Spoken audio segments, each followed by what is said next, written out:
if you go. Regular stores. I can imagine. All right.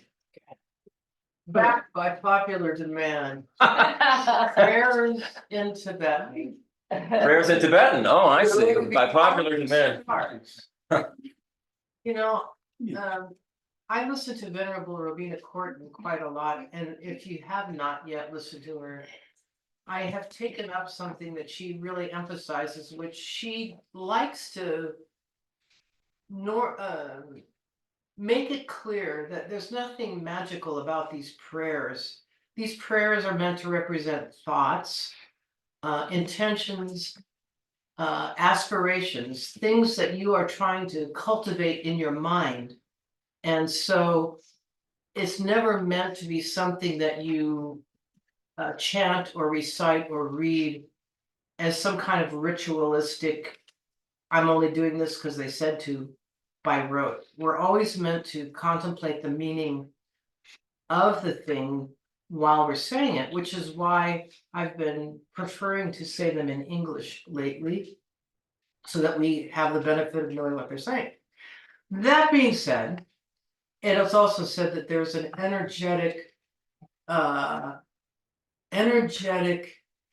sound vibration that's specific to these syllables and the way they're put together, and that the oral tradition of having received the transmission from, for example, the Buddha down the line to Lama Tsongkhapa, to His Holiness the Dalai Lama, to our teachers, Geshe Drapa, Lama Pasang, Geshe Nima. So the oral transmission of these is also said to have a beneficial effect on the subtle energy of your consciousness. So from these both angles, you have the intellectual understanding and contemplation of what you're saying, paired with the energetic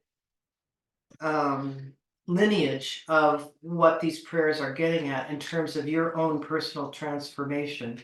The other thing about the Tibetan script is that it's based on and heavily influenced by Sanskrit. You know, they developed it based on the Sanskrit, and the Sanskrit itself, this ancient Indian language, Hindu, which is rooted or grounded in spirituality, practices like that. So the Sanskrit language is said to be loaded with all kinds of, vibrational qualities. All right. Not sure about English. So that being said, we'll proceed with taking refuge and generating bodhicitta in Tibet. Sangye Chona Sukhi Chona La Chanchu Padu Dagni Kyapsuchi Dagi Chinyin Yipe Sonamgi Trola Penchir Sangye Drupajo Sangye Chona Sukhi Choknam La Chanchu Padu Dagni Kyapsuchi Dagi Shinzo Yipe Sonamgi Drola Penchir Sangye Drupajo Sangye Chodam Soki Choknam La Chamchu Padu Dagni Kyapsuchi Dagi Shinzo Yipe Sonamgi Drola Penchir Sangye Drupajo. And then we're calling all sentient beings, especially the sentient beings that surround you in the 3 times, past, present, and future, with whom you have a karmic connection, with whom you are destined to lead to enlightenment. You have that connection. May all sentient beings have happiness and the causes of happiness. May all sentient beings be free from suffering and the causes of suffering. May all sentient beings be inseparable from the happiness that is free from suffering. And may all sentient beings abide in equanimity, free from attachment for friends and hatred for enemies. And visualize all of the sentient beings surrounding you and take a moment to repeat the sort of sentiment in your heart.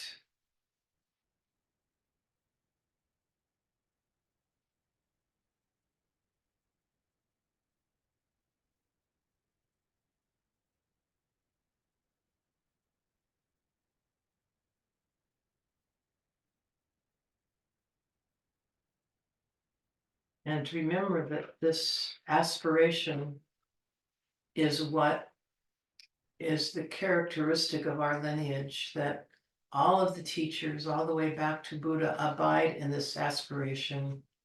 It's constantly in the minds and the hearts of all the Buddhas and Bodhisattvas, the gurus. This is what our lineage is all about. It's being part of this effort to bring this about, that all sentient beings have happiness and so forth. That's why we're here.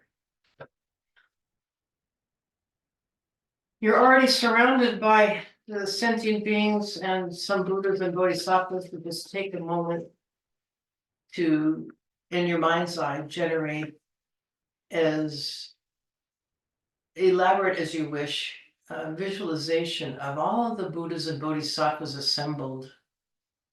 Include your teachers and your fellow Sangha members, Geshe Nima and his teachers and His Holiness the Dalai Lama.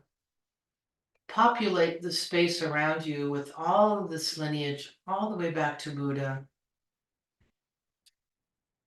And recollect that it is through the combination of intellectual study and heart practice that we are carrying this lineage, each of us here and now today.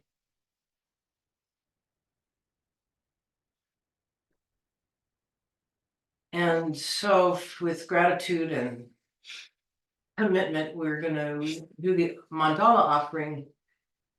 I've been asking Christopher to do it because I don't remember the tune that Venerable Robina got him going, and it's a lovely tune. So Christopher, if you would please, again, this mudra is representing the universe that you are participating in the creation of. And that's why we're so careful about our thoughts, because our thoughts are the building block of this transformed reality that we are participating in. Another thing about this particular mudra is that it is a representation of the union of compassion and wisdom and the interconnectedness of all things. And so this is another way to think about this particular mudra. It's actually the correct way to think about it, yeah. Okay. Sajipaki Jokshin Meto Rangri Rabinji Nidegyen Padi Sangye Jindu Nide Urwaki Rokunda Chapasho Idam Guru Ratnamantalakam Yayataya. Okay, any announcements before we go? Well, yes. Pending successful acquisition of his visa, and we've been talking about this off and on, but Brian sent me the email, the dates now, and we know he arrives in San Antonio for a brief couple of days on December 17th. We might organize an airport greeting, which is a nice tradition that they often do when teachers arrive. But we'll see what time it is at and so forth. Then he'll be going some traveling around the US and be back in San Antonio on January 2nd. And probably within a day or so, we will resume a fairly active teaching schedule to be announced. So if you have lots of things planned for January 2nd through January 20th, that's when he'll be here, and I'm sure gonna do more than once a week, so you might wanna start organizing your calendar. He's been very busy, and we don't seem to have been moving forward on nailing down either the topic or the exact schedule as per his direction, because of the sluttishness of his visa and because he's been busy, so. Anyhow, I know when he's on his way to Houston. originally he said on the 26th. I have an He's email. flying from Houston to Chicago that day. Okay, well, it's like the day before. That's He wanted 2 days in Houston, so it'd be like, what, the 24th? Yeah. Okay. Yeah. Okay, well, I'm sure we'll have We'll figure it out. a party. So, yeah, so we'll probably have. At least. Something, I'm thinking, and I'm hoping, I'm thinking, with Ajay and Dickie's new business, the New Dish Express, we can have Himalayan food. Yeah. And Diane Great. volunteered to drive him to Houston. We have another, I don't know if you remember Carrie, she also Yeah. emailed that she'd be happy to drive him, but I think all of us would be happy to drive him to Houston. It's a fun experience. Nothing like driving a monk, nothing like going to Buc-ee's with a monk. monk. It is Nothing. true. You yourself Actually, become a we learned about celebrity. Buc-ee's from the monks. I had no idea. One of the monks would say, you don't know about Buc-ee's? Get off here, go. Oh, That's how I learned about Buc-ee's, is through the monks. Right. Little did we know. and people stop and want to take their picture. It's like they're Celebrity. part of Buc-ee's, Oh, Yeah, that section of monkeys. the Tibetan monk section of Buc-ee's. Oh, okay. Anyway, it's fun. Merritt, hello. Hello. Welcome. So It's nice I to see needed you. to be like in the flesh. Yeah. Well, we like I brought you, and flowers, but we'll I'll take go your look at them. etheric or your fleshy side. That is nothing against any of you who are there in Wi-Fi. No, Nothing there I don't want. We're so happy to I have just you. wanna make sure I don't Cause Arthur to go careening off the road because of my humorous. Band. Okay, so as I've said before, we're gonna start each one of these sessions with the Buddhist model of the mind as it is presented by Kendrell Rinpoche. And what I'm gonna do is give a very a concise review of what we've covered so far, and then go into a new topic, which is primary and secondary minds. So this is from past sessions. Consciousness is the experiential awareness of external and internal existence.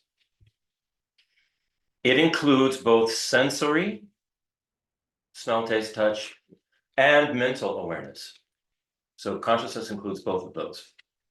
Consciousness is the level at which all happiness and suffering is experienced by sentient beings. Therefore, it is the most important phenomenon for us to understand.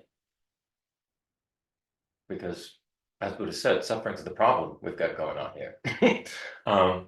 So that's just the definition. And as I said before, just take this as a hypothesis. Take it as the Buddhist hypothesis. You may have different views, and that's perfectly okay. I mean, that's what hypotheses are all about. It's putting something forth and then seeing, does this work? Does this make logical sense? In Buddhism, the words mind and consciousness are interchangeable. In other words, they mean the same thing. We tend to think of mind as the brain, and so the terminology can get kind of confusing for us, but just try to remember that mind and consciousness in Buddhism refer to the same thing. The mind is not the same as the brain.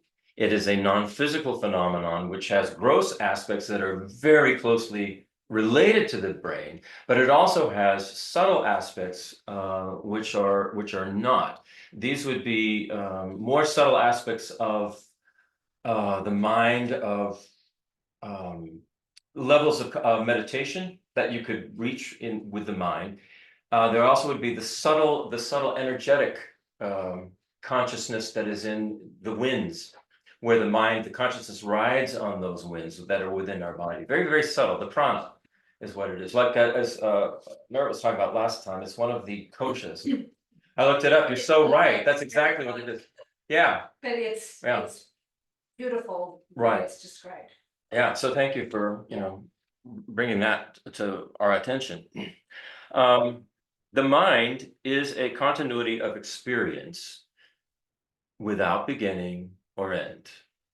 And we'll get a little bit more again into beginninglessness later on, because I know this is a topic that we keep coming back to, and we have to get a grip on that somehow.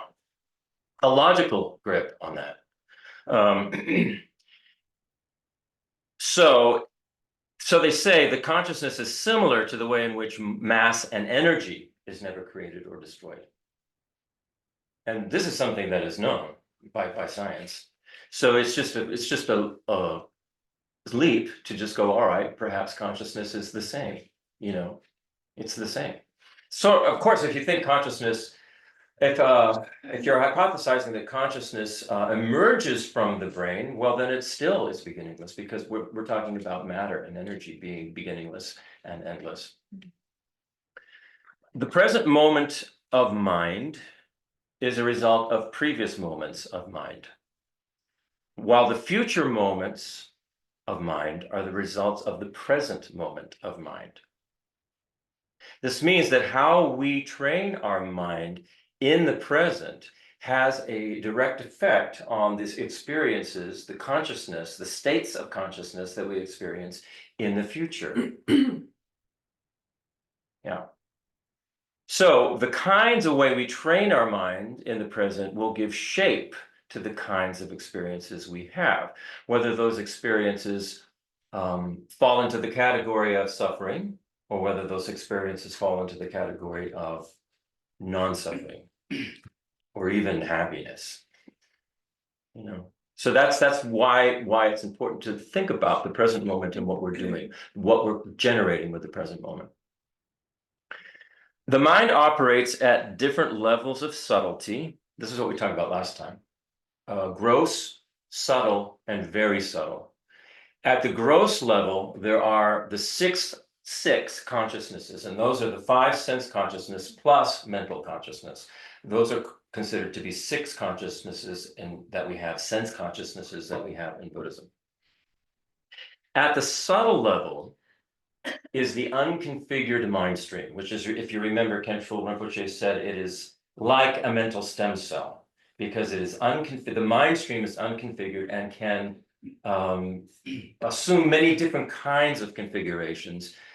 Through the process of reincarnation, we could be an animal, a human, or something else. Who knows what? Space alien. I mean, there's a lot of that popping up these days. I mean, have you all been aware of all these sightings that are going on with UFOs all over the place?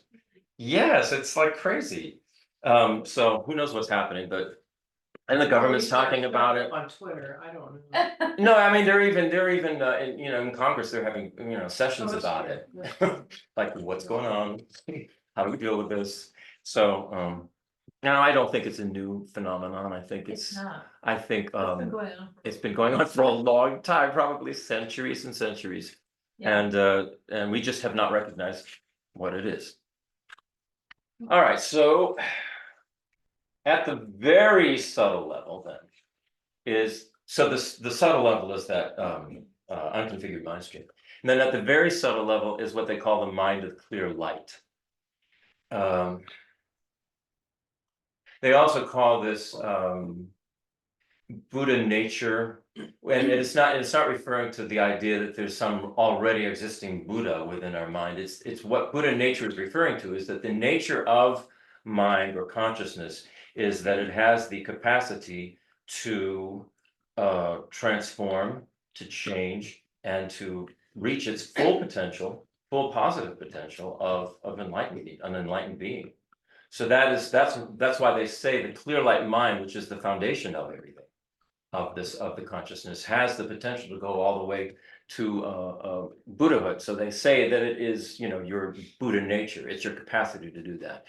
Also, they call it ground luminosity. They refer to the mind. The yogic meditators describe the mind, describe consciousness as being clear and luminous. or clear and aware. So you call, or aware and luminous, or aware and clear. So luminosity is not, it's not referring to light the way we think of it. It's referring more to a kind of energy that the yogis are experiencing. All right, now we're going to, so that covers what we've talked about so far. So now we're going to go into different classifications that relate to the gross and subtle levels of mind. Khenpo Rinpoche says that the very subtle level of mind is only accessible to advanced yogic practitioners. So we're going to leave that for now until we get into the later discussions about meditation and the very subtle levels of meditation. So we're going to be dealing now with the gross and the subtle levels. So the most general way in which the mind can be classified is into two. You divide it into two, and it's the way Khenpo Rinpoche is saying is primary minds and secondary minds. Primary minds, secondary minds. Primary mind, a primary mind is our conscious experience of basic sensory and mental perceptions. So it's the basic experience of the five senses and the mental sense. Yeah. Those experiences. It is what we are aware of at the fundamental level, and we would all agree with that. That's what we're aware of. What our senses are what we're receiving through our senses, and what we are aware in our mental consciousness. There are different types of primary minds, and each is identified by the types of objects that are being perceived. For instance, a visual consciousness which perceives shapes and colors is considered a primary mind. An olfactory consciousness which perceives smells is considered a primary mind. So you get the idea.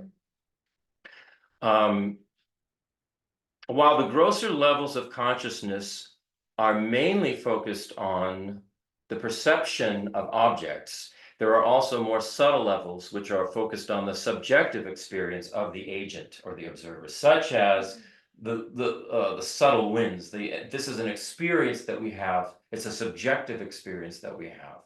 Is that secondary mind, or we're still in But primary? this is still in primary, yeah. Yeah, still in primary. All right, secondary minds. Here we go. Here's the secondary minds. A secondary mind is a particular way that a consciousness relates with an object. It's more about how we're aware of something or the way in which we're aware of something rather than what we are aware of. And so I'll secondary minds are mental, they call them mental factors, which contribute to the process of relationship between a given subject and a given object. So the secondary minds have to do with how subject and object, the ways in which subject and object relate.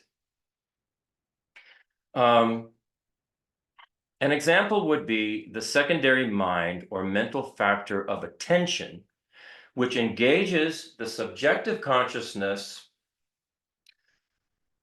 with an object through the process of taking an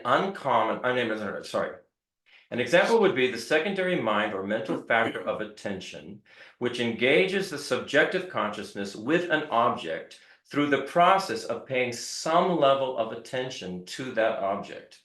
So for instance, say you're looking at your hand and you're taking in the whole hand. Well, attention, the secondary kind of consciousness will go, oh, I'm going to focus on a particular aspect of my hand, my finger, and it's going to be my baby finger. So it's focusing on that thing as opposed to the larger thing. So this is what attention, the secondary mind of attention, has to do with the way in which subject and object can relate. There's another example would be the secondary mind or mental factor of discrimination, which engages the subjective consciousness with an object through the process of taking an uncommon or outstanding feature of that object and discriminating it as one thing rather than another. It does this without labeling or naming that feature. So for instance, distinguishing the sensation of light from dark is a secondary consciousness. It's the consciousness of discrimination. And it doesn't require any labeling to distinguish that sensation. You know, you're in the dark, somebody turns on the light, you can distinguish the difference between that without even having to label it. Another secondary mind or mental factor would be the sensation of distinguishing sweet from sour. You don't have to know the words sweet or sour. I mean, a baby can distinguish that. You see it in their face. Give them something sour and they're so the consciousness is this is the way, again, secondary minds are the way in which consciousness relates with its subject. So they're kind of specific in that way. Does that make sense? I mean, we're not going to go into all of them. There are a lot of them, and we will go into that later. But that's just the idea. The primary minds, this basic foundation, what we are aware of. The secondary minds are the way in which we're aware of all these different things, how subject and object relate. Another, okay, so how, we're going to talk about how primary and secondary minds generate a dualistic view, generate the dualistic view of subject and object. And this later on becomes very important when we're talking about a non-dualistic view, which is so above the way we think now. This is difficult to even talk about it. The use of the words primary and secondary, Khenpo Rinpoche says they shouldn't be understood in terms of, you know, what comes first and then what follows it. It's not a temporal distinction. It's a what would you say? They both they both co-emerge at the same time. So they're more like what I said about what you're seeing and then how, or what you're observing and how you observe it. So the primary minds are co-emergent, and in our experience, they appear to be simultaneously happening. I know neuroscientists, when they actually study these various factors, they'll see, oh, one's occurring first and one's occurring in a split second after it. But in our experience of it, the way the consciousness experiences, it's simultaneous. So the primary refers to the fundamental nature of these minds. It's the recognition that without the perception of subject and object, there would be no basis on which to create relationships. Very important. Primary and secondary minds generate a dualistic view by establishing what subject-object pairing is being experienced and how that subject and object are relating. I'll say that again. Primary and secondary minds generate a dualistic view by establishing what subject-object pairing is being experienced and how that subject and object are relating. And this will be different. Is that like related thing, how they're related, is that a conscious thing, or is that like a habituated assumption kind of a thing? Are we conceptualizing, or is it just something that's a propensity, if you will? Well, it's very much in the realm of propensity, because if you, for instance, I remember I don't know, several sessions ago, I was talking about we were talking about listening to a particular singer, bossa nova singer from Brazil, Emilio Santiago, and how impressed we were with not only him and the way he performed, but the level of musicianship of everybody with him and how they worked together in a beautiful fashion. And this was, we were just Agog. agog. I mean, this is unbelievable. That somebody else would look at that and go, I don't know what you're talking about. I mean, come on, give me some rock, please. This is so dumb. So it's not inherent. The subject-object relationship is not an inherently existing one. It is one that is a dependent on causes and conditions and dependent on your propensities and things like that. So this is important to remember. Not everybody is going to experience. For instance, the other thing I talked about was seeing the movie Roman Holiday, which I've seen tons of times, but for some reason, this time, the whole thing was totally fresh. It was like seeing a new thing. I was so amazed by it. Somebody else would look at that movie and go, what are you talking about? Come on, I want to see, what's that one that had all the Marvel? I want to see a Marvel comic movie. No. It comes into play in very ordinary ways in your domestic life, day after day, Yeah, What was it? I remember when Patrick was here, he was telling me that Patrice's boyfriend didn't like that he cooked bacon every day because he didn't like the smell of bacon. So, people who love bacon are. so how could you be serious? From its own side, Right. its own side, Right. it doesn't have, you can't know. All of these things like that, taste, I mean, we're talking about Yeah. taste, smells, all of this are very subjective Anyway, experiences. through all the sense Yeah. doors. Yeah.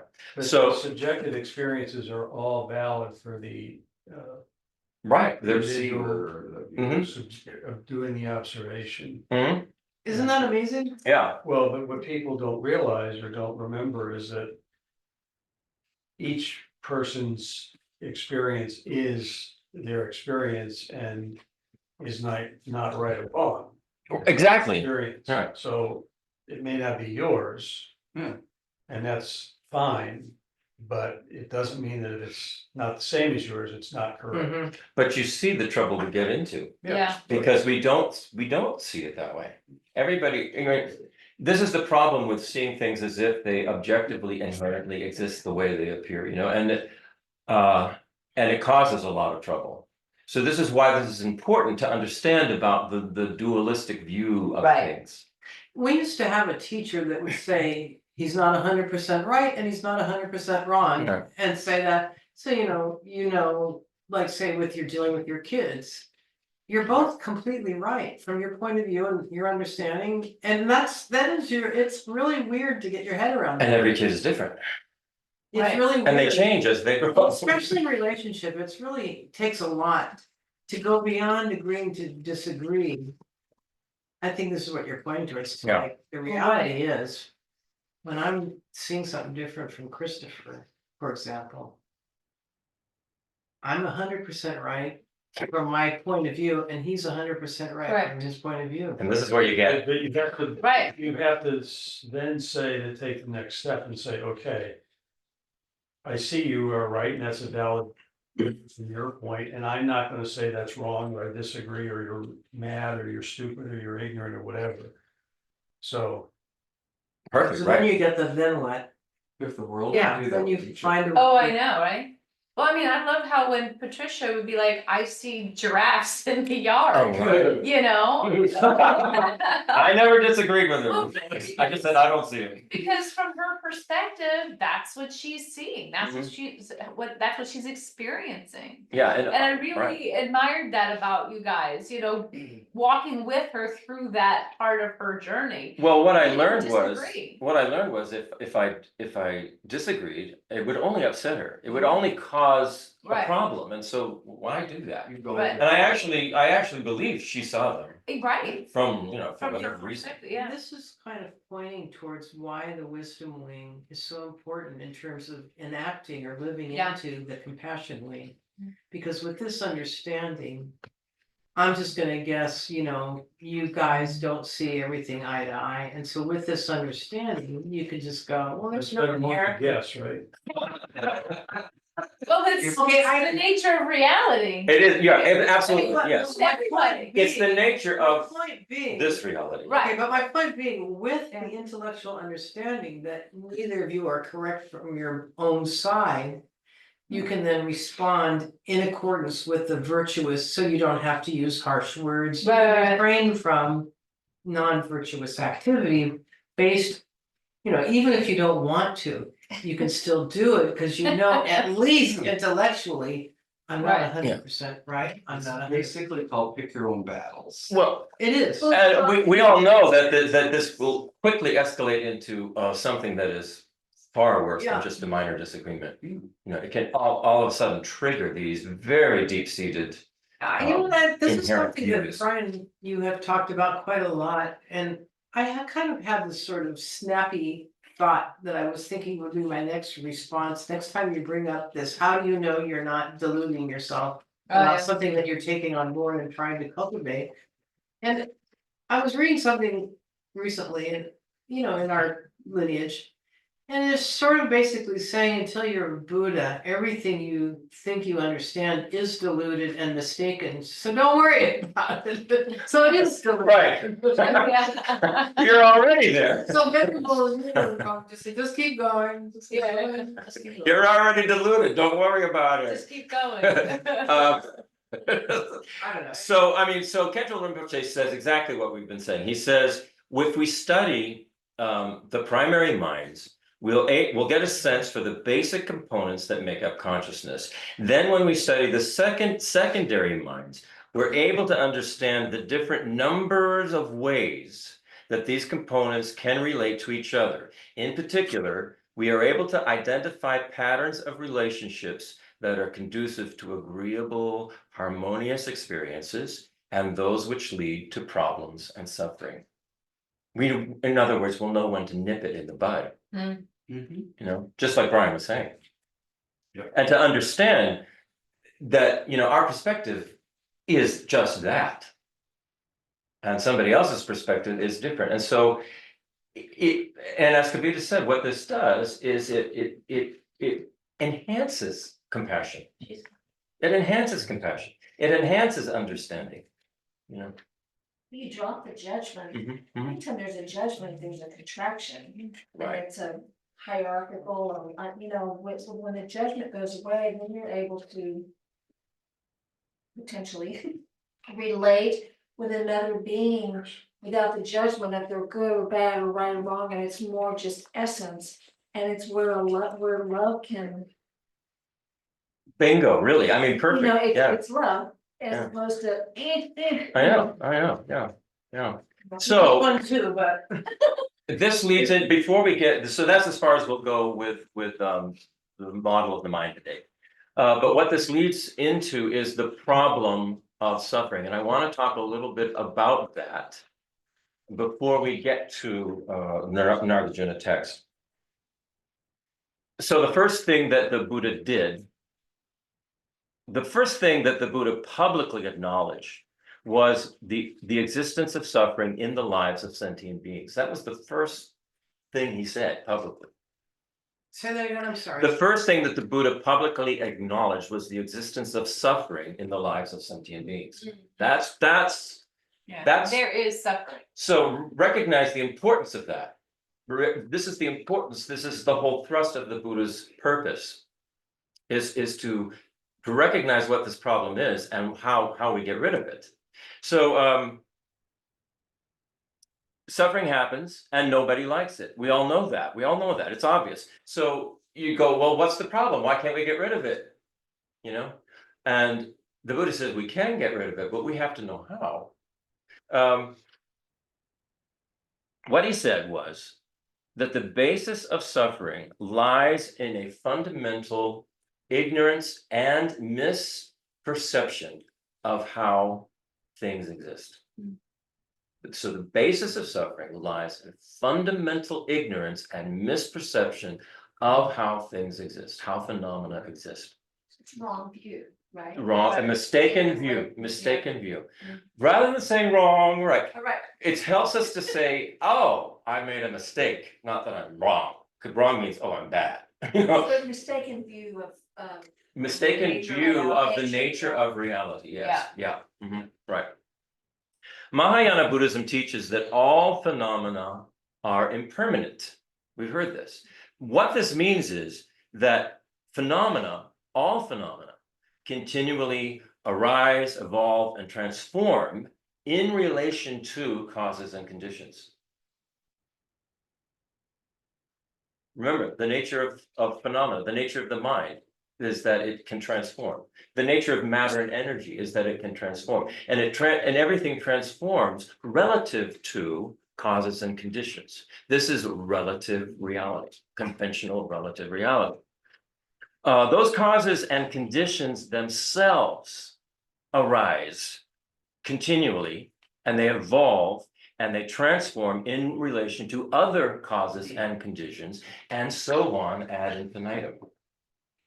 So it's not like the causes and conditions are inherent. They also are dependent arising. So everything is just this process of continual dependent arising. And this process of dependent arising is necessarily uncreated and beginningless. Necessarily uncreated and beginningless. Think about that. Something cannot arise from nothing. That is impossible.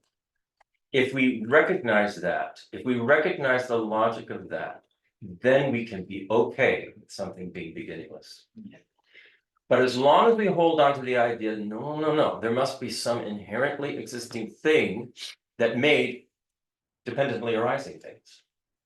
And that's not the case. It is impossible for nothing to arise from, for something to arise from nothing. And it is impossible for nothing to generate something.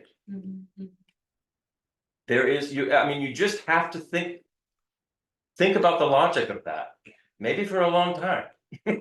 but eventually it will occur to you, oh, that is so things must be beginningless. Yeah, there may have been a big bang, but there had to be a cause of that. Right. It can't have been the first one.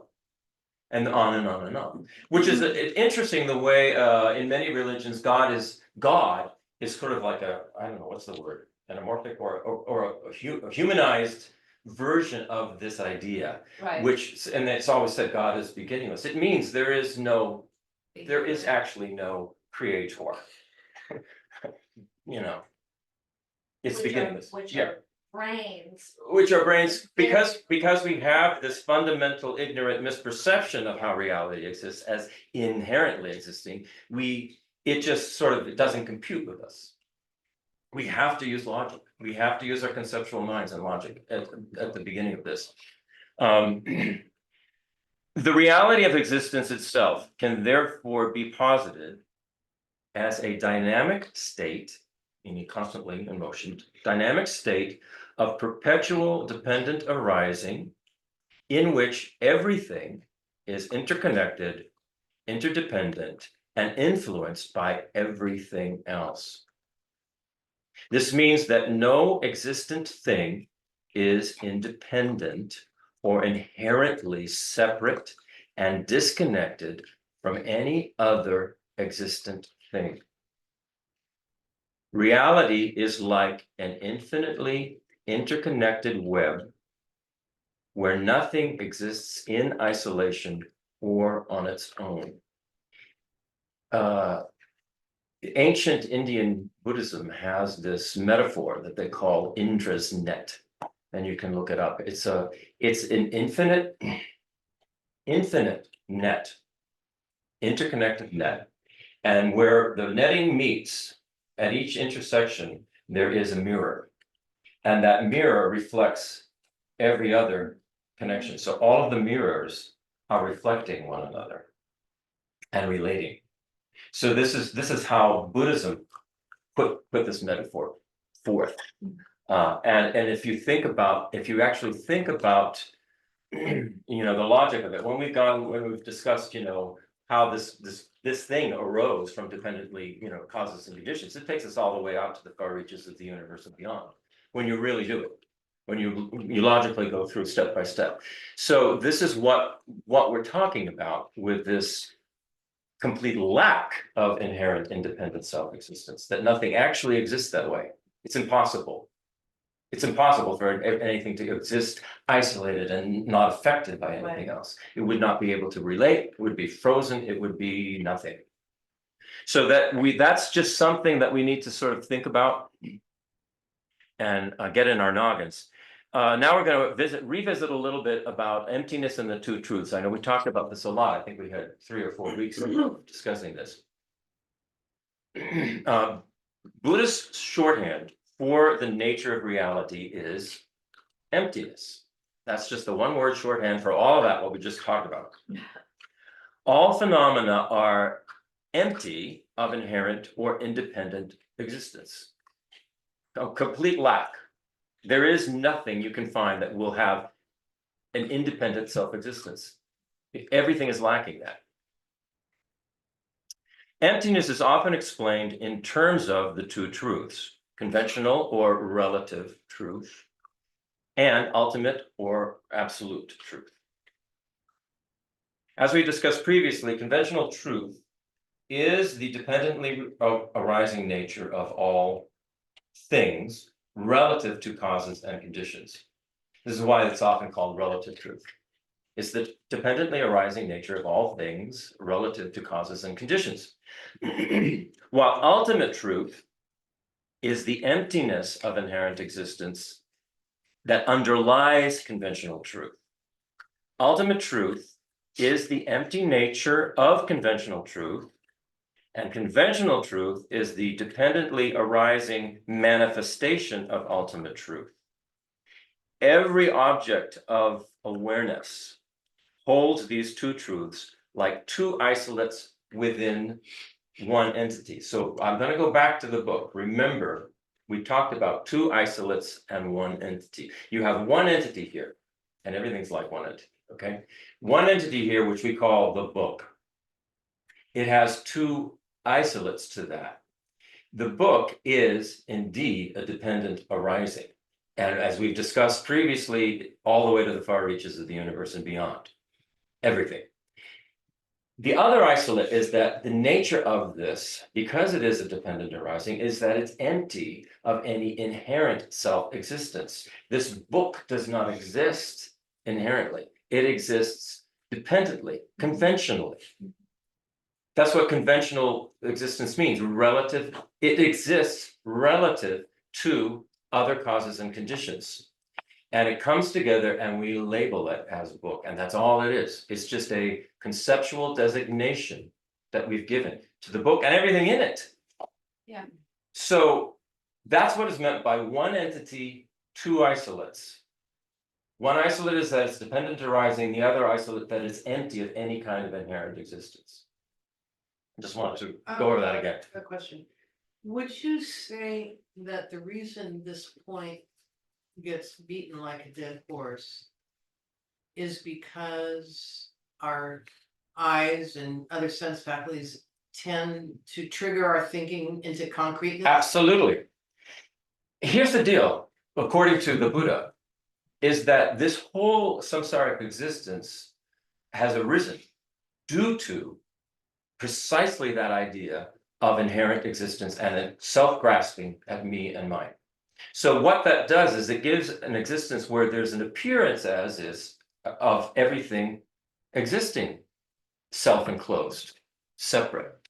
That's how it appears to us. And so we believe the appearance because of our ignorance. So the reason it's a difficult problem is because our subjective consciousness is embedded in this. It's very difficult for us to objectively step back and look at what we've been doing. Because it just doesn't, we are like in the soup. So it requires help. It requires somebody like a Buddha who has gone all the way to enlightenment and has figured out a process, a method of training our minds. Yeah. Related question. So, I mean, this is a way to think about it. I'm wondering if this would be accurate. Would it be accurate then to say that in a sense, using a metaphor, what we're trying to do is become hoarders? Like we grab something and we don't want it to change or go away, so we stuff it in our consciousness as a thing, kind of like that kind of hoarding Sure, I mean, Mentality. that's why we'll hoard stuff. We keep We're also collecting stuff, hoarding ourselves. yeah, Because it's the ego that's, you think of it like that grasp. Hoarding ourselves. Because Right. we're in that grasping, because if we let go of that, it's like, whoa, what happened to me? well, if you think about it, Yeah, It's like we're exactly. grasping Yeah, to Yeah. be a being. And we're okay with all the thought, but when it comes to ourselves, it feels like a dissolving of who we think we are. yeah, right. If you think about what the ego Yeah. is, so. and what so the I ego, Keep a little bit following these lines, if you think about what the ego is and what it's representing, the idea of grasping its self-inherent existence, well, what that does is it makes each one of us feel separate Yeah. and alone and needy, because everything that we don't have is out there and we have to get it in order for fulfillment. And that, again, then produces a sense of scarcity in our mind, in the ego's mind, scarcity. And if somebody takes something from me, I don't have it anymore. If I take something from somebody else, I have it and they don't. And look at the result of that. Look at the wars. Look at everything that goes on. Look at the suffering that arises from that view of inherent existence, isolated, separate, alone, needy, and scarcity. And this is the problem that the Buddha is talking about. And there is a solution, but it requires a lot of work. It requires stepping outside of the box that we're in a way. So, all right. Emptiness should not be confused with nihilism. This is what you were saying. That for me, when I was first, exploring some of this years ago, I'd have a Buddhist teacher say, this is not real, you're not real, but it was explained as nihilism, like there's nothing exists, and it's not that nothing exists, it's that nothing exists independently. Right. But I feel like it's very Understood. misunderstood. Sure. Because, someone could look at me and tell me that, and it's an awful teaching, I'm like, so, I just couldn't, Right. this makes more sense, even though it's really difficult to get my brain around it, Right. but it's very different than. And you can Nothing. see why the ego will immediately go to nihilism. What do you mean, I'm empty of inherent existence? Because inherent existence is what the ego stands for. Mhm. So you see what we're up against. It's making me think of this metaphor, so I'll share it.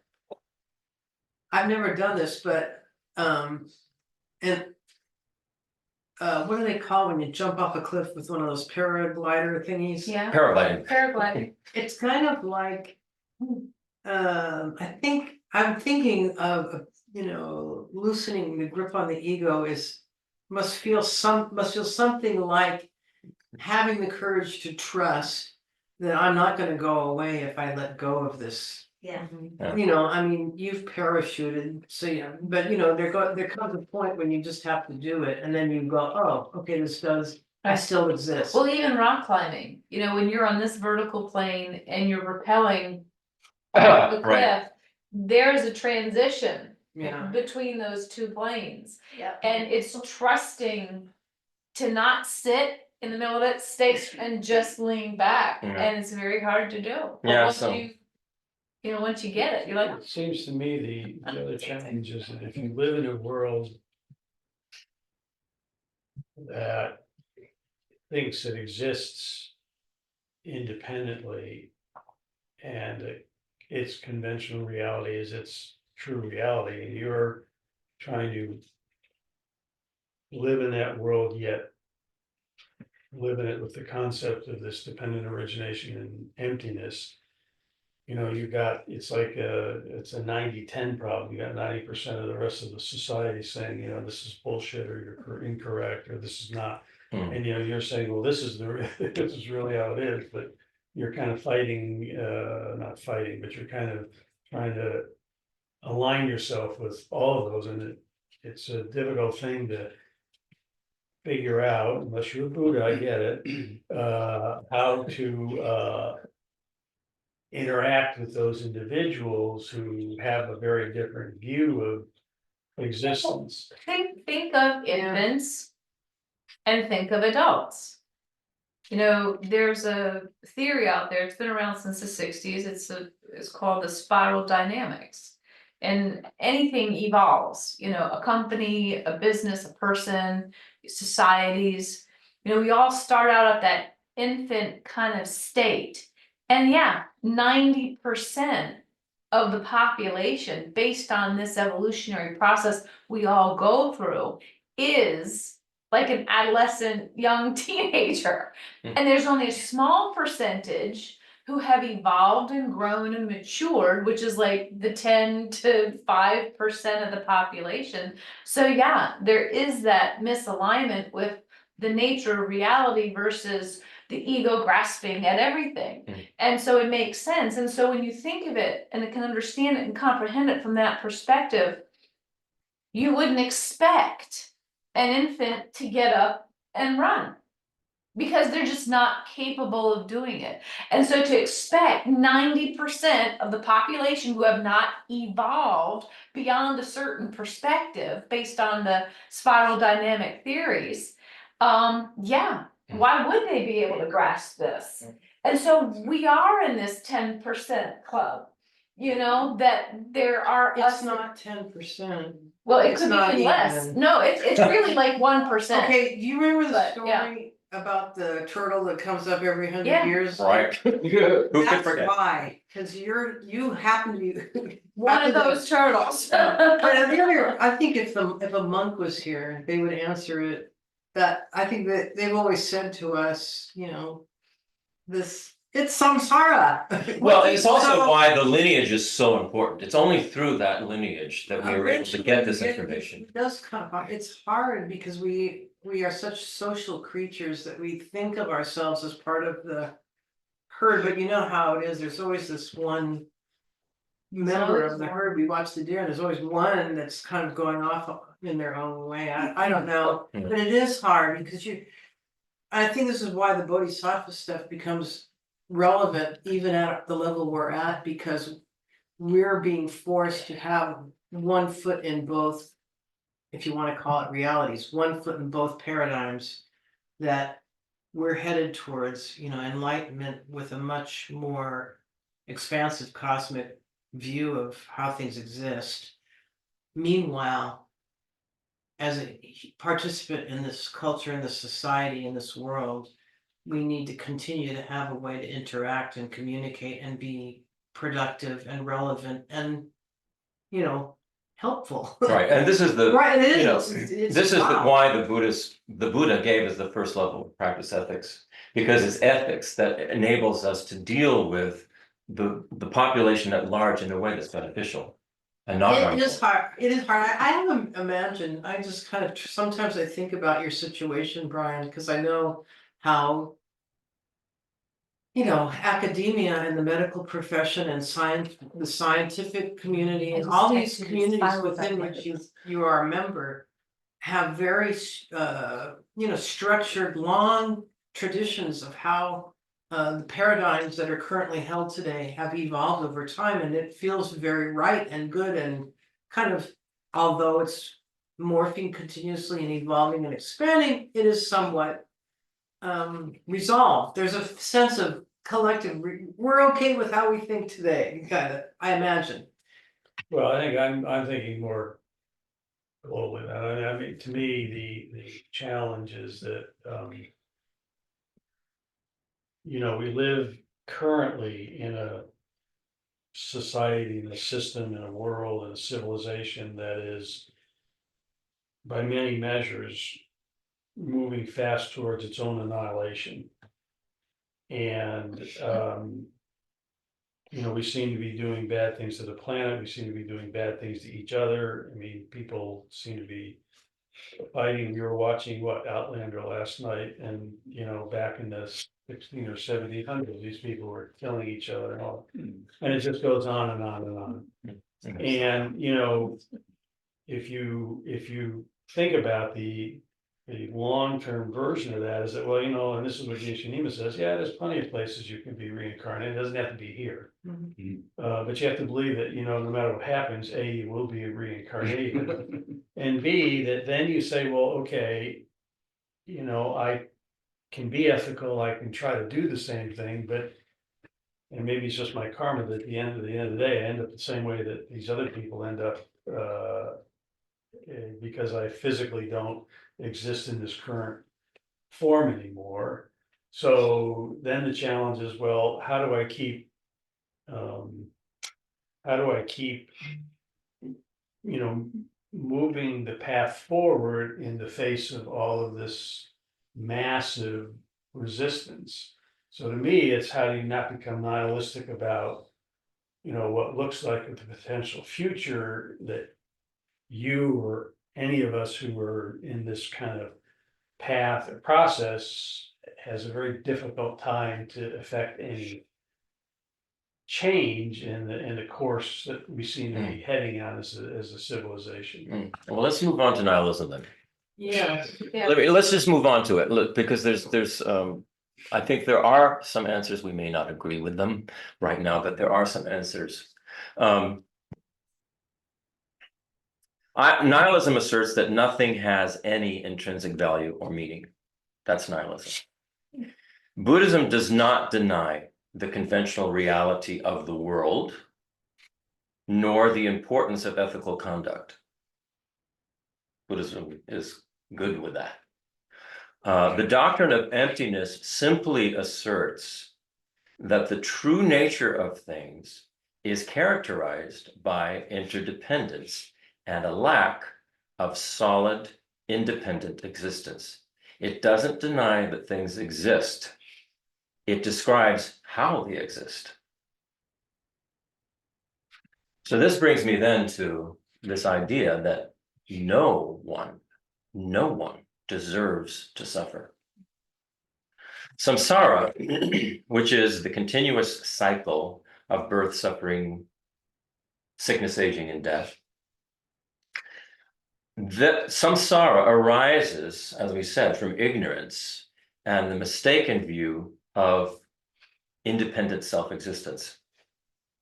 We ignorantly cling to the self as the center of all our experience, grasping at a permanent, separate, inherently existing I and mine, and we mistake impermanent phenomena for lasting reality.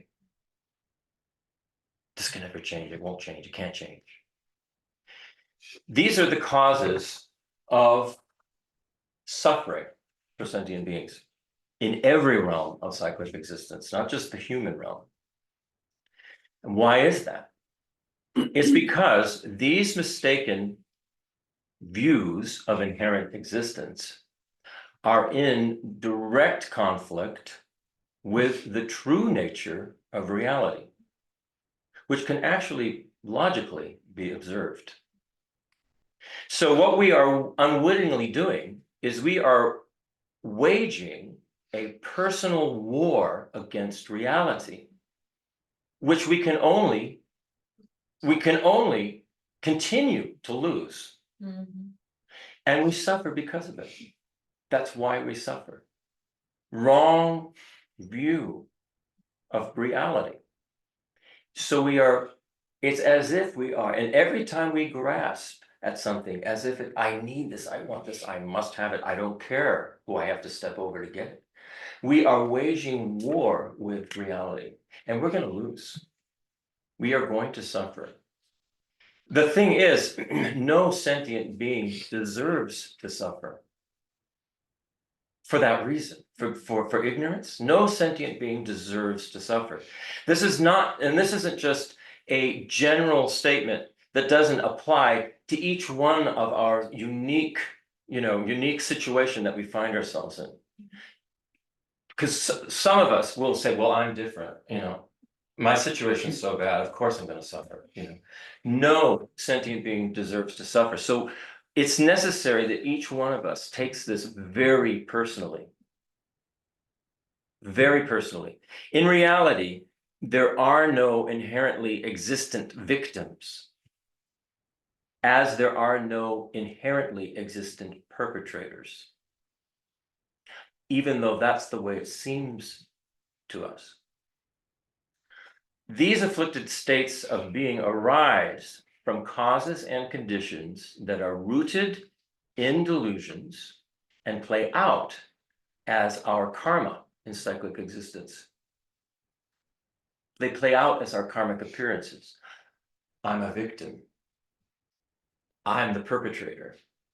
But the victim, karmically, the karmic appearance of a perpetrator against a victim means that at some point you must have been the perpetrator and you're just getting kind of like the payback, what would be the karmic result. And the perpetrator is only creating their future suffering. So what we have to develop is a sense of incredible compassion for ourselves first, because all of us have felt that we are the victim of something. You know, we were beaten, we were raped, we were deserted, whatever it is. We have felt like we were the victim, and we have felt like we need to blame that perpetrator. But I'm telling you, the release from the blame and that awful feeling comes through recognizing that it's a karmic appearance. Yeah, go ahead. Is it also accurate to say that you've mentioned many personal types of experiences, but also at a more remote, seemingly remote societal level? Oh God, yeah. Is the same. Everything's karmic appearance. We have group karma and personal Okay, karma. so global warming, or whether or not it's real, the argument itself, The argument, yeah. or Syria today is in chaos. There was an earthquake, all these appearances. Same thing, it's our karmic appearance, Mhm. many of which we seem to share with other consciousnesses. So we'd say, oh yes, we all experience, for example, in World War II, if you lived in London, bombs were dropped on our neighborhood last night. That would be it.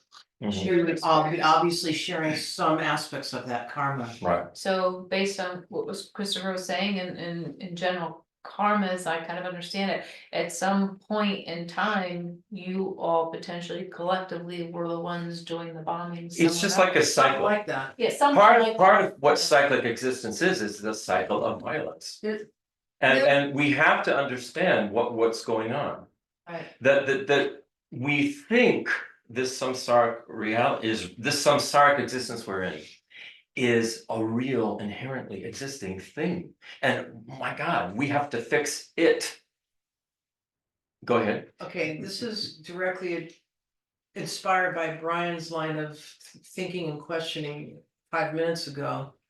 Would it be an accurate metaphor to say, to liken ourselves to like our teenage kid who fell in with a bad group, and so now they're stealing, doing drugs, having sex. So samsara is like we fell in with a rowdy group who has this problem with self-grasping, and we're addicted to it.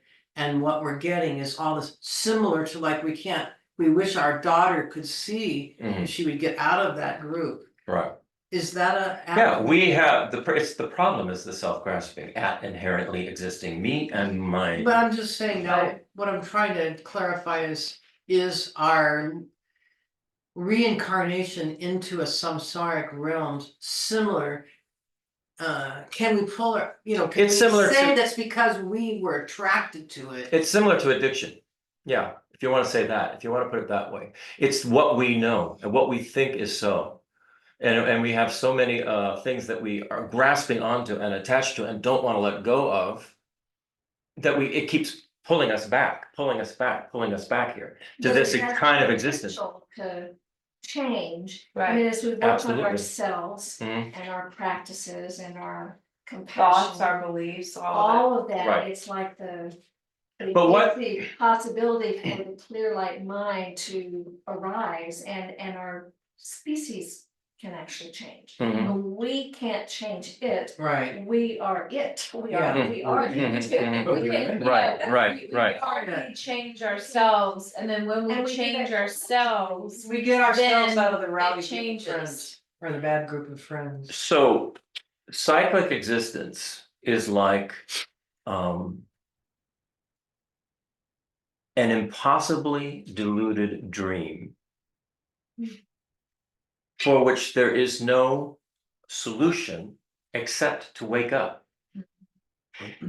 It's not like we're going to fix it in the dream.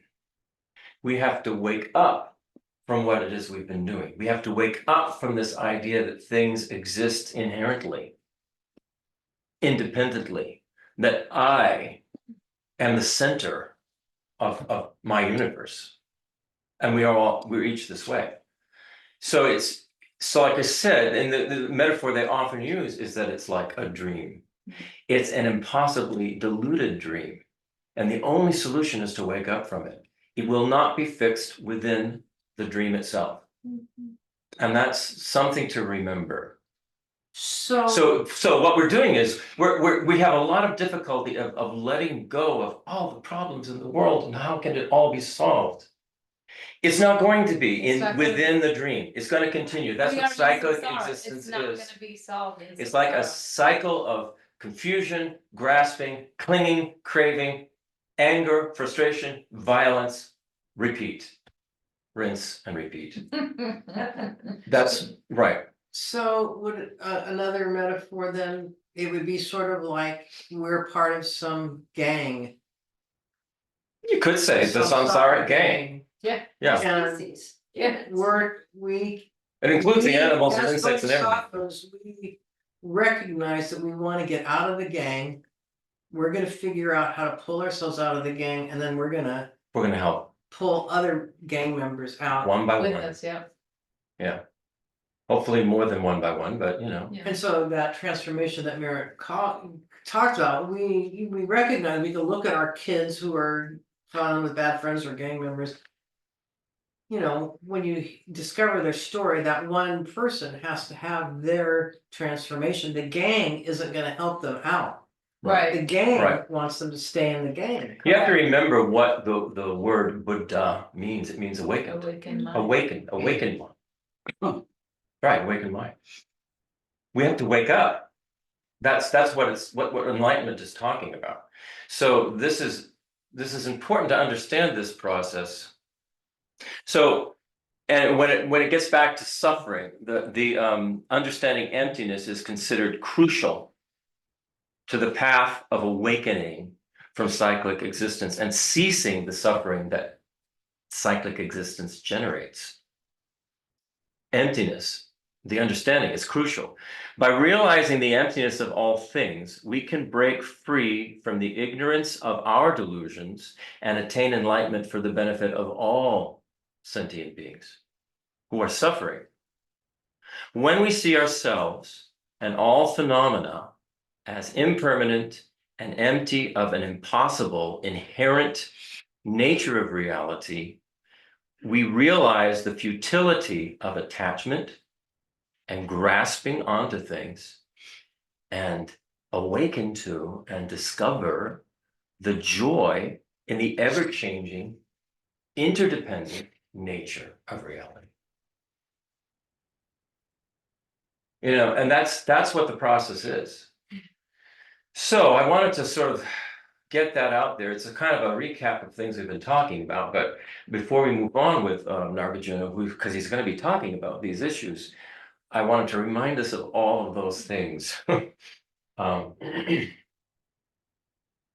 And one of the things that we need to recognize is the karmic appearances that arise that we see. Those are our karmic appearances. The suffering in the world that we see, those are our karmic appearances. You know, and it's our job, first of all, to wake up and then to help others, you know, do the same. So now, we'll see how far we get. I'm into the gang metaphor. I wanna change from the Sharks to the Jets. The Samsarans. Yeah, I wanna I wanna get out to this Galupa gang and. The Samsarans and the Galupas. Well, I just find it a helpful way to think, because the reason it's helping me is I too struggle with some of the things. The best that I can understand what Brian is Oh, we all troubled do. by, you can't help but think about society, but if I think about it as a gang. And we're all trapped in the same gang, Yeah. it's a way for me to kind of in shorthand go, okay. We understand you can't force a gang member to leave the gang. What happens is somebody will find their way out and, Yeah, you know. and you're right, and you're right. I mean, Friendship and example and stuff. if I think of, I mean, I know, family members, who have been parts of gangs, and the mothers, the incredible suffering that the mothers have and the incredible compassion they have, but there's nothing they can do unless their child chooses to leave the gang. It is one of the most heartbreaking things to see, and to see how a mother and a father can sort of eventually just find some way to let go is just incredible, because what they don't have a choice. Mhm. They do everything they can, and they make it available in every way to help their child. Money, education, training, book, But housing. ultimately, they have to recognize this is, if you're on the Buddhist path, this is a karmic appearance, and I will just do my best.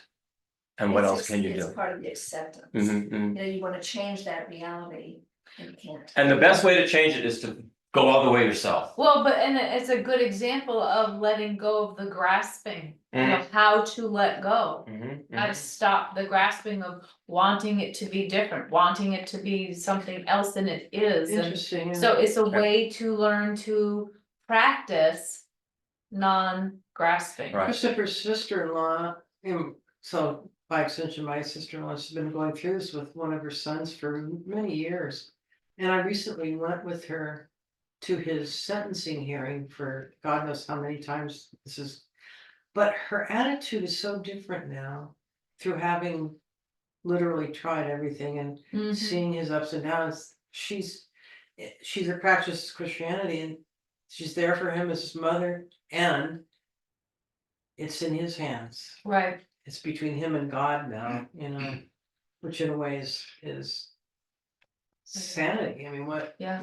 Yeah. And it can be a path to their awakening. Sometimes True. you see so much suffering with people you love.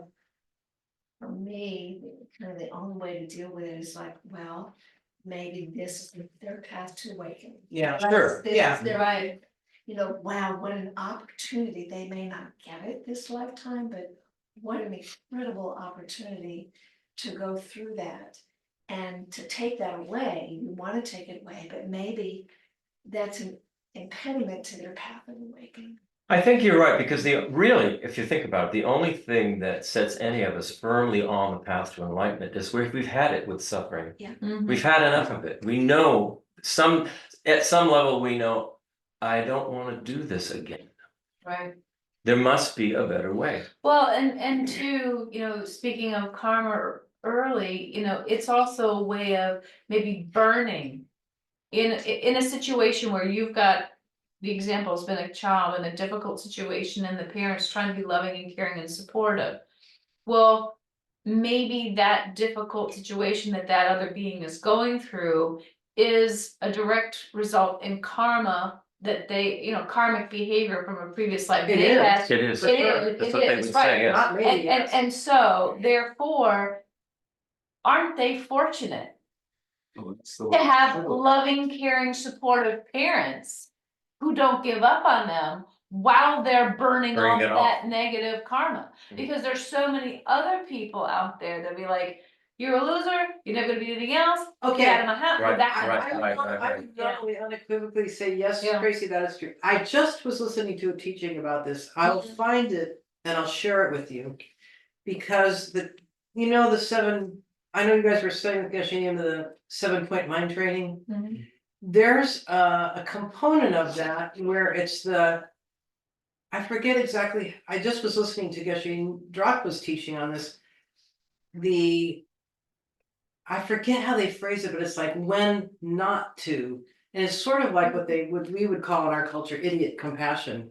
When not to, and the not tos, and they have specific criteria of when not to continue to be the loving parent, which you might Right. find interesting. Yeah. Yeah, when I'll too find much help it. is actually not helpful. Well, right, exactly, you become an enabler. Yeah. Right. Right. It's the line. So Well, we've there all is. been through it at Yeah. And various then levels. everybody's gotta find that But I'll spot, find and then it, they sure, because it's back very, away, I was, and then, I had forgotten go he of gave that grasping. teaching Yeah. completely, and I was like, oh wow, he's here, now he's outlining when not to be compassionate, when Right. not to be Well, loving. If you when not have to a be child that kindness. is bringing danger into the home. right, Well, there's that, The yeah. parents have for the child's sake and for their sake, say, Right. listen.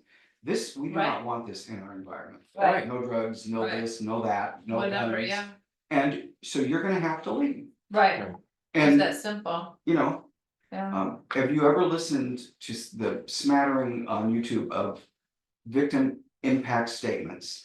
Some are forgiving and are evolved. You're just saying, where do these people come from? Right. And then you hear absolute rage and anger, like they'd like to just squeeze the life out of them right now. And that's kind of, I think, what we're Right. talking about, how to Right. deal with these things that. Mhm. It's not Yeah. like saying goodbye, but I forgive you, right, you right. know? Mhm. I think Yeah. what we're doing a little bit is trying to find the basis in this philosophy for these. Behaviors that we are trying to engage in, and we're trying to match it with the philosophy. Yeah, I'm trying not to partake in it. We're trying not to make up our own answers, I think. Right. We're trying to base, ground it in this time trusted. Let's see if we can get to one verse of Nagarjuna. And I just to get the ball rolling on it, because I mean, the conversation is important, it's great, it's Yeah. wonderful. The whole reason I didn't go directly to Nagarjuna's verses, because I wanted to get these ideas in this conversation going. So, and it relates directly to what Nagarjuna is about to talk about now. So this is about how cause and effect do not inherently exist. There are no inherently existing causes, and there are no inherently existing effects. And here's the verse, which I think will be the only verse we do.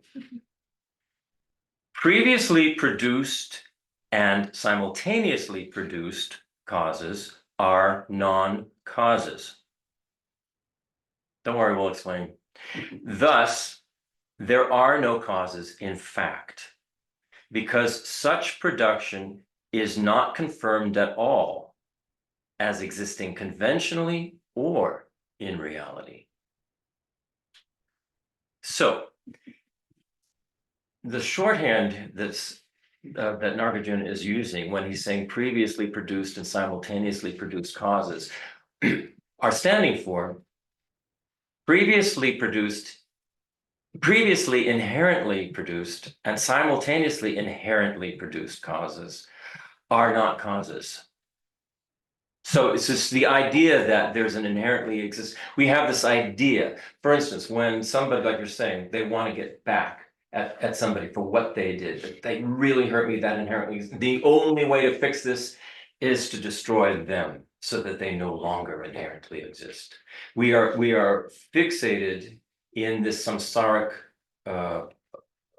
realm, you might say, with inherent existence. It is how it all came about. It's why everything appears the way it does. So Nagarjuna is now presenting another way of reasoning that refutes inherent existence. For something to exist inherently, it would have to be independent of everything else, like we've said, as if it were a self-enclosed thing. Perhaps a clearer way of saying inherent existence would be independent self-existence. I think this is a little bit more to the point, because as we look at the objective world around us, things appear as if they actually are independent and self-existent. There's, sort of like, houses and cars and and people and trees and songs and books and everything appears that way, as if that exists, independently, inherently, as if it's a self-enclosed thing. Self-enclosed. Everything, look around, everything appears as if it's self-enclosed. Layer on top of layer on top of layer on top of layer. The planet is like this self-enclosed thing. So the way things appear to us, trigger and support this idea of inherent existence. In other words, the actual dependently arising nature of things is obscured and hidden to us because of the way things appear. We don't see how everything is connected. We don't see the energetic connections. It doesn't appear that way to us, only to maybe a very, very few highly advanced people who can, like a Buddha, can see everything, how everything's connected. That's not the way it appears to us in this samsaric existence. It appears self-enclosed, separate. And so that just reinforces our belief in inherent existence. Our body seems as if it is this self-enclosed thing that we're inside of. And it just reinforces the idea that things exist inherently. And this is, we have to use our logic. It's the only way. Our logic to move beyond that. The logic of analyzing how things actually do exist. Conventionally and ultimately. Conventionally, things exist as dependent arisings. Ultimately, their nature is that they are empty of any kind of inherent existence. As we said before, the only actual kind of existence there is relative conventional existence. Something cannot exist ultimately. That would mean it existed absolutely. There's an ultimate nature of things, but there's no ultimate existence.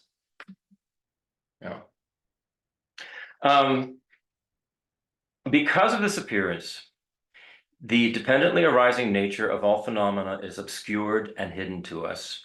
As a result, the emptiness of phenomena is something that we neither readily perceive or realize.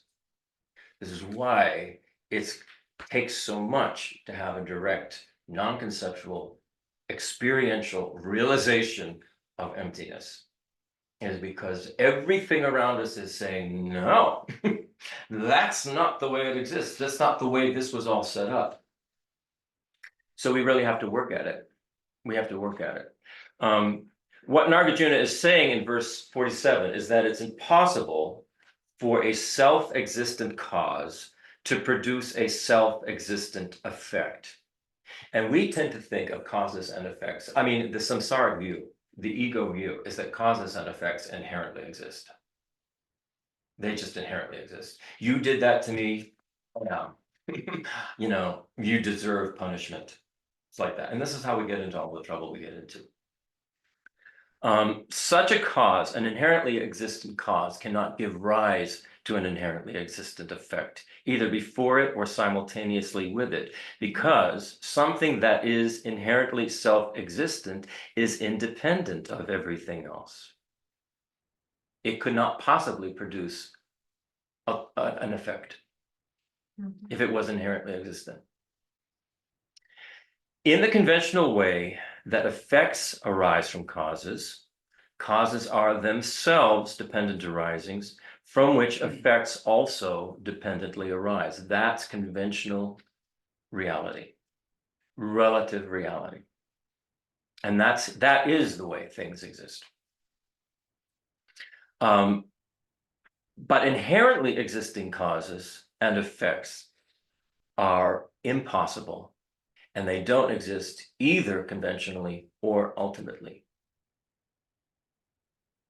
So you see what our problem is. Everything appears as if it does exist that way, but that's not the way it is. So the appearance of things obscures the actual reality of existence to us.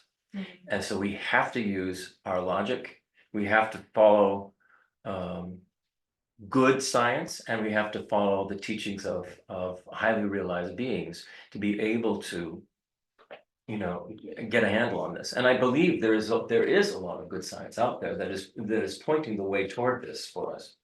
And I feel like we're very, very fortunate to be, and maybe it's just a karmic appearance that we're in this world right now when science is reaching a point where they're beginning to see the subtlety of the way things actually exist, that they're not inherent and solid the way they appear.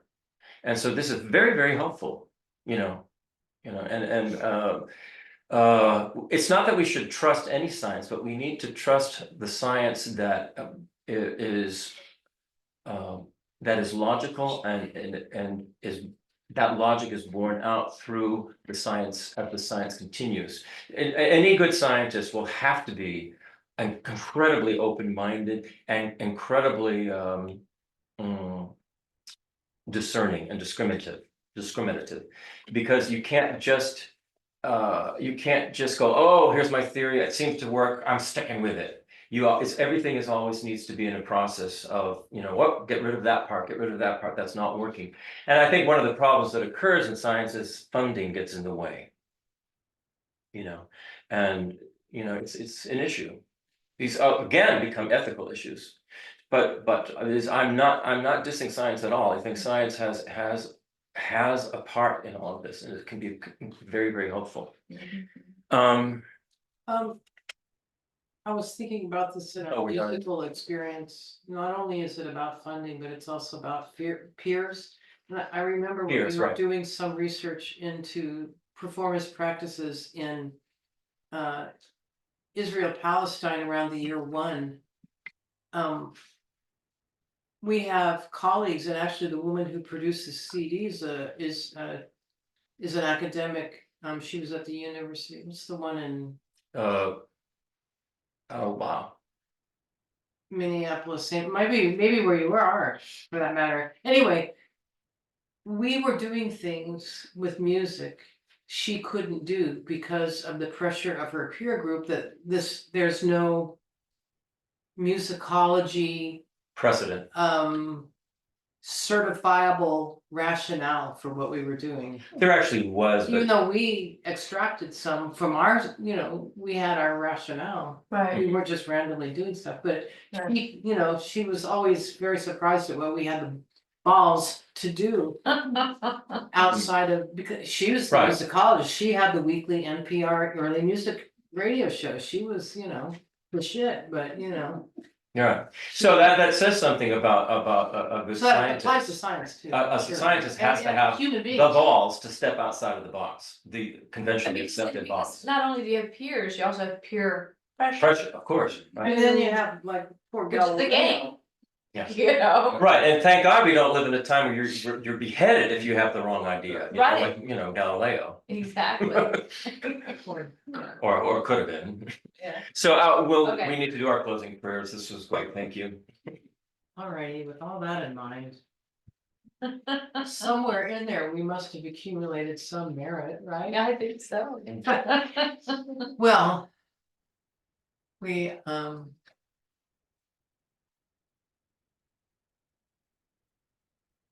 thinking about the overarching need to develop both the wisdom of our thinking and the open-heartedness of our compassion. And so with that in mind, we'll just do these two, the Jiangchu, the dedication of merit. So we'll read it just straight from, but we'll just read it. Due to this merit, may we soon attain the enlightened state of Guru Buddha, that we may liberate all sentient beings from suffering. And then in Tibetan, those 2 verses. Jiangchu Sancho Rinpoche Ma Ke Pa Yegyo Shi Ke Pa Nya Me Pa Yang Gong Ye Gong and the emptiness tone.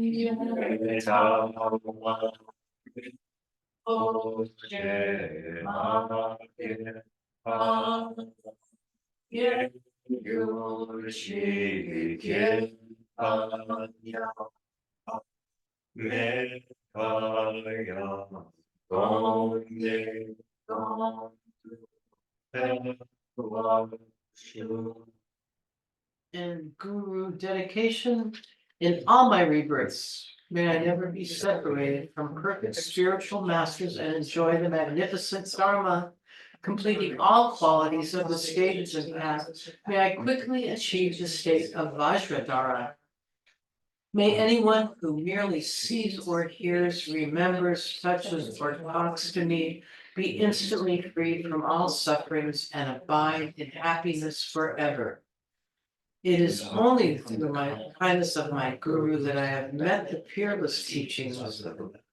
Thus, I dedicate all merits so that all sentient beings in the future may be guided by kind and holy gurus. And then we remember His Holiness the Dalai Lama, who is, if you stop and think, what an impact he's having on us here today through our teachers. In the snowy mountain paradise, you are the source of all good and happiness. Powerful Tenzin Gyatso Shenrezi, may you stay until samsara ends.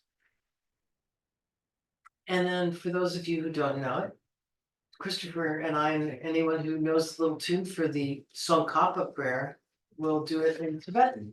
Yeah. Mi merk se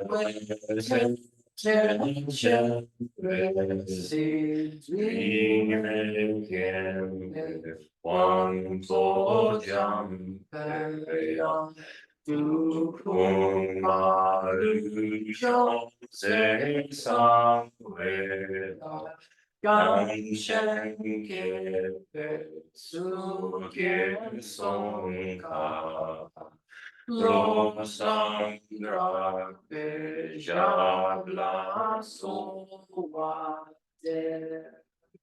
And the final. Ewa kuntu yang Drameshaki Palanam Sadam Kanki Yonzen Rapsone Dorje Changi Gopan Yoto Sho. Thank you. Thank you all. And I look forward to our next wonderful set of discussions and conversations and thank you, everybody. Bye, everyone in Zoom land. Yes, bye wonderful Zoom people. See you all next time.